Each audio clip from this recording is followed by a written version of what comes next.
Assalamualaikum warahmatullahi wabarakatuh. Kami dari kelas 12 AL 2, kelompok 8 dengan judul proyek dokumen arsip. Saya Ahmad Fikriansyah menjelaskan pengertian dokumen arsip. Saya Ramadan Abdulzal akan menjelaskan jenis-jenis dokumen transaksi. Saya Darsina Sari akan menjelaskan alat-alat yang digunakan untuk mengarsipkan dokumen. Saya Fatimah Fitriana akan mempraktikkan pengarsipan dokumen. Assalamualaikum warahmatullahi wabarakatuh. Saya akan menjelaskan dokumen arsip. Yang pertama, saya akan menjelaskan pengertian dokumen. Pengertian dokumen adalah dokumen sebagai tanda bukti yang mendukung serta mengesahkan atas transaksi yang dilakukan atau tanda bukti adanya kewajiban pada pihak lain yang masih harus dilaksanakan. Yang kedua, ada pengertian transaksi.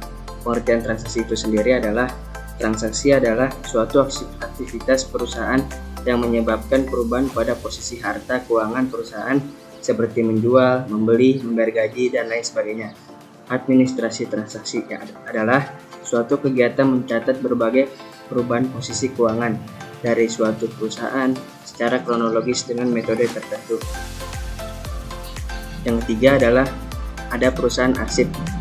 Pengertian arsip adalah catatan rekaman kegiatan atau sumber informasi dengan berbagai macam bentuk yang dibuat oleh lembaga, organisasi, maupun perseorangan dalam rangka pelaksana kegiatan. Selanjutnya, kita akan masuk ke jenis-jenis transaksi. Jenis-jenis transaksi ada dua, transaksi internal dan transaksi eksternal. Saya akan menjelaskan transaksi internal terlebih dahulu. Transaksi internal adalah transaksi yang terjadi hanya melibatkan bagian-bagian yang ada dalam perusahaan saja. Transaksi ini lebih menekan perubahan posisi keuangan yang ada di perusahaan. Contohnya, memo dari pimpinan pada seseorang yang ditunjuk. Perubahan nilai dari harta kekayaan karena penyusutan, pemakaian perlengkapan kantor.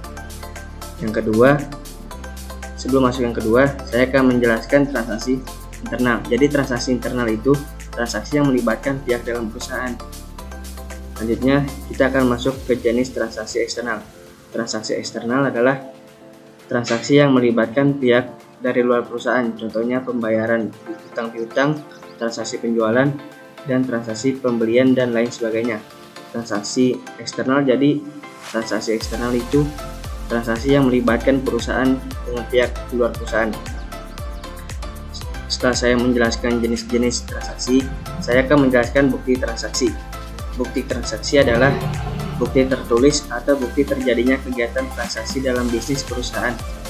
Bukti transaksi ada dua, bukti transaksi internal dan bukti transaksi eksternal. Saya akan menjelaskan bukti transaksi internal terlebih dahulu.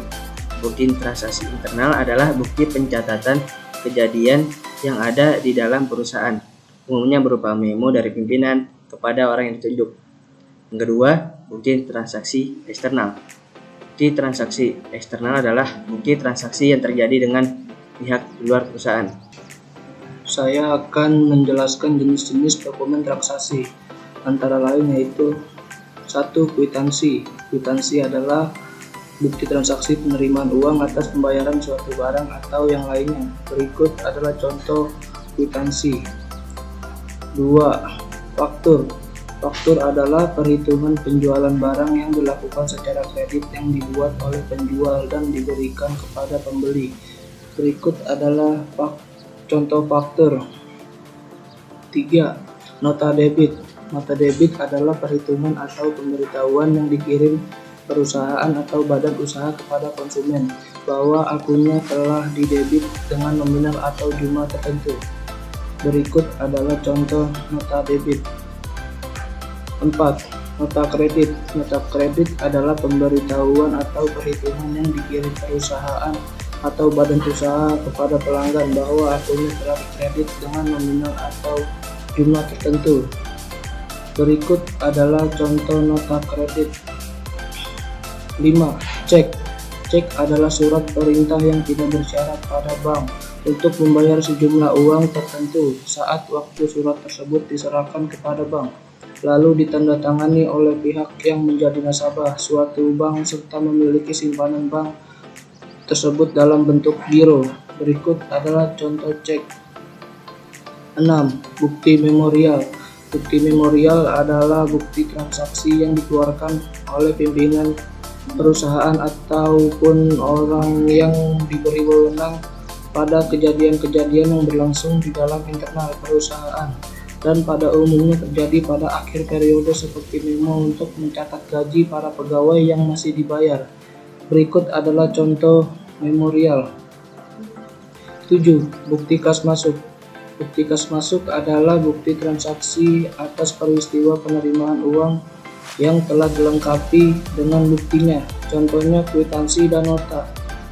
Berikut adalah contoh bukti kas masuk. 8. Bukti kas keluar. Bukti kas keluar adalah bukti transaksi pengeluaran kas ataupun pembayaran, contohnya kwitansi dari kreditur dan nota kontan asli. Berikut adalah bukti pengeluaran kas.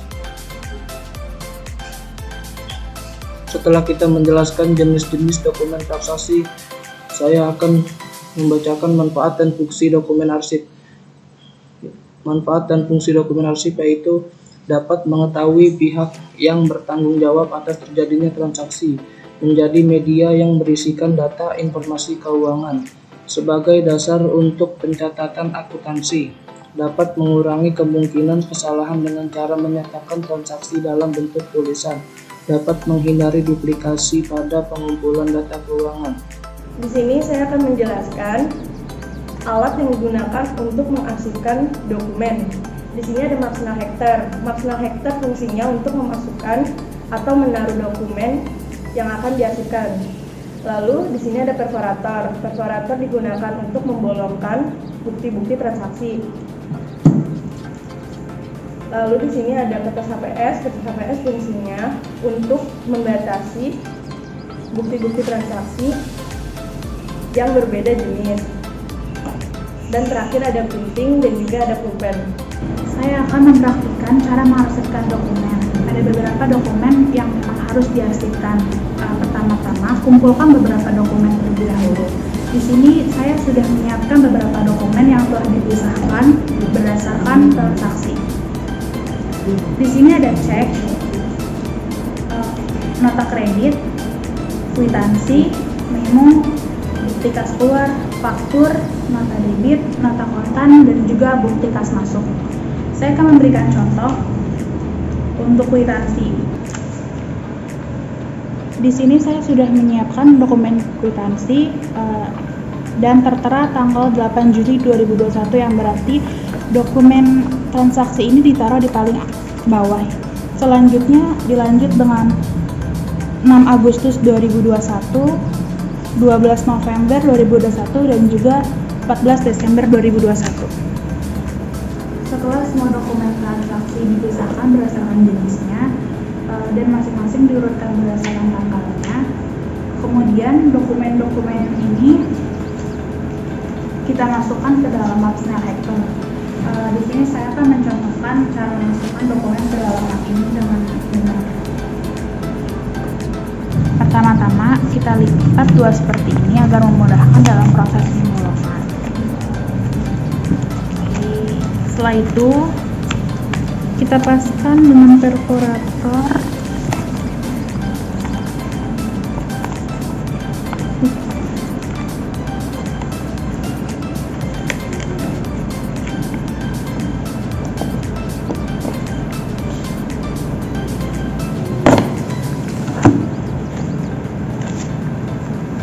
Seperti ini contohnya. Setelah semua dokumen transaksi dibolongkan dan juga kertas pemisahnya juga dibolongkan, lalu kita masukkan saja ke dalam map.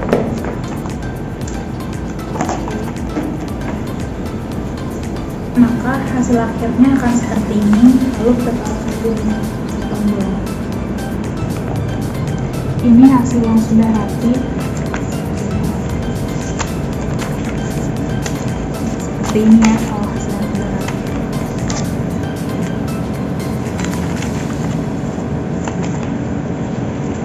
Sekian video project dari kelompok kami. Wassalamualaikum warahmatullahi wabarakatuh.